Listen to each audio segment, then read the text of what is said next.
예술가들한테는 회의라는 무서운 적과 함께 불안이라는 어떤 묘한 좀 아이러니한 감정들이 계속 있거든요. 이 불안이라는 게 뭐 때로는 떨림의 형태로 나오기도 하고 또는 기대의 형태로 나오기도 하고 막연한 두려움으로 오기도 하고. 근데 이 불안이라는 요소들은 예술가들이 가지는 어떤 내적인 떨림하고 연결되어 있어요. 그냥 둔감한 사람이 어떤 대상을 보고 이입을 한다든가 공감을 하고 또 공감한 것을 표현해낸다는 게 좀 쉽지 않겠죠. 그러니까 예술가한테는 아주 그 날 위에서 서 있는 뭐 작두 위에 서 있는 무당처럼 좀 민감한 어떤 감성들을 요구하는 부분이 있는데 그 중에서 불안이라는 건 좀 네거티브한 지점 중에 하나죠. 그걸 잘못 쓰다 보면, 균형을 살짝 놓치다 보면 발이 확 베는 것처럼 불안도 자기 자신의 정신을 크게 상처 주는 경우가 많아요. 그러니까 이 불안을 어떻게 다스릴까가 예술가들한테 큰 숙제거든요. 우린 당장에 뭐 시나리오를 쓰든 구성안을 정리하든 편집을 하든 막 그 큰 혼돈 속에서 뭔가 질서를 찾으려고 하고, 그 안에서는 또 이 자리에서 도망가고 싶은 너무나 큰 유혹들을 느끼죠. 나는 이 편집만 안 한다면 뭐든 다 하겠어. 또는 뭐 구성안을 쓴다면 이것만 아니라면 다른 걸 다 하겠어.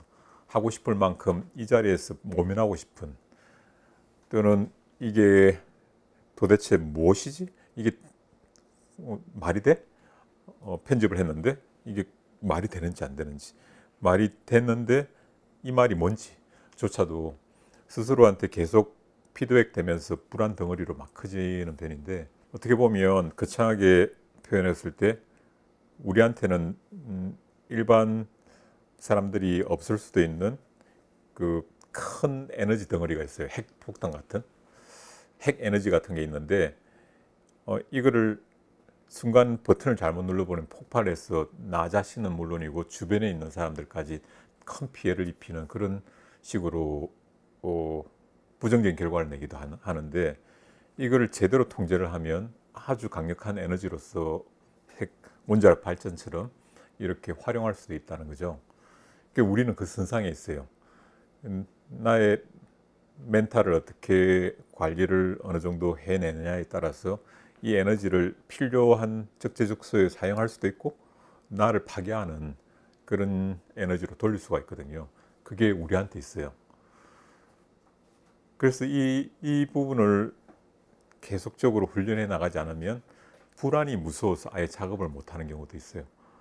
나는 작업 때만 앉았다면 머리가 하얘져. 편집실에 가면 한 카트도 못 붙일 것 같아. 어디서부터 이야기 순서를 찾을지도 모르겠어. 그게 점점점 커지다 보면 얘가 나를 눌러버려요. 그러니까 내가 든 큰 파이가 되는 거죠. 다음 단계로 놓지 못하고 이 파이를 든 채로 자기를 학대하는 상황까지 벌어지는 걸 보거든요. 불안은 사실은 보이지 않는 괴물이랄까요? 이게 호러 영화 같은 데를 보면 어느 단계에서까지는 호러의 그 괴물 또는 악령 뭐든 그것의 정체를 몰라요. 그러니까 모르니까 커져요. 얘가 도대체 얼마나 큰지, 얼마나 강력한지, 얼마나 무서운지를 잘 모르니까 앞에 말한 것처럼 상상력에 의해서 이 공포의 대상이 훨씬 커진 상태거든요. 그러다가 호러 영화의 3분의 2 지점에 도달하면 공포의 대상이 정체를 드러내요. 그러면 이 정체가 드러난 괴물을 어떻게 무찌를지를 해법을 찾기 시작하죠. 그러니까 정체를 모르면 불안이 커지죠. 이걸 조금 더 쉽게 이야기를 하면 우리는 불안을 표현을 할 때 마치 막 실이 엉켜버린 큰 실타래로 볼 수 있을 거예요. 이걸 풀어서 어떻게 실로 뽑아낼 수 있지? 이럴 때 스트론 접근들은 그냥 확 당겨버리는 편이죠. 더 엉켜버리고 더 뭉쳐버리고 실타래를 풀 수 없는 단계까지 확 가버려요. 그러니까 우리가 그 어떤 건물에 가보면 그 그 복잡한 건물인데 비상구는 상당히 많죠. 그런데 내가 바른 길로 가는 출구는 한 가지밖에 없죠. 제일 빠른 길은, 그죠? 근데 우리는 답답하면 그냥 여기서 모면하기 위해서 비상구로 나가버려요. 그러면 돌게 되겠죠.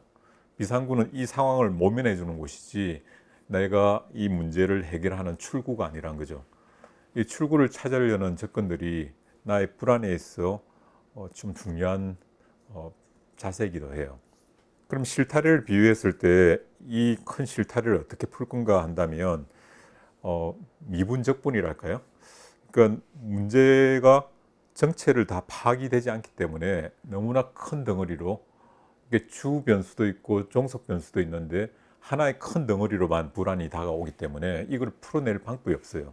이걸 잘게 잘라내고 이를 타이틀을 붙여줘야지 그게 정체가 드러나기 시작한다는 거죠. 나 같은 경우에서는 이걸 실제 질문을 해봐요.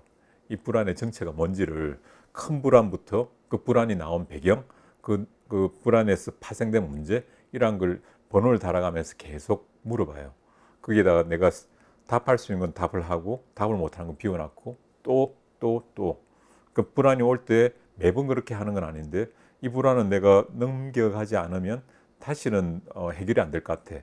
점점 실타래가 굴러서 결국은 내가 해결을 못할 것 같아라는 조짐이 보이면 차분하게 카페 같은데 도서관 같은데 앉아갖고 그 질문하기 시작하거든요.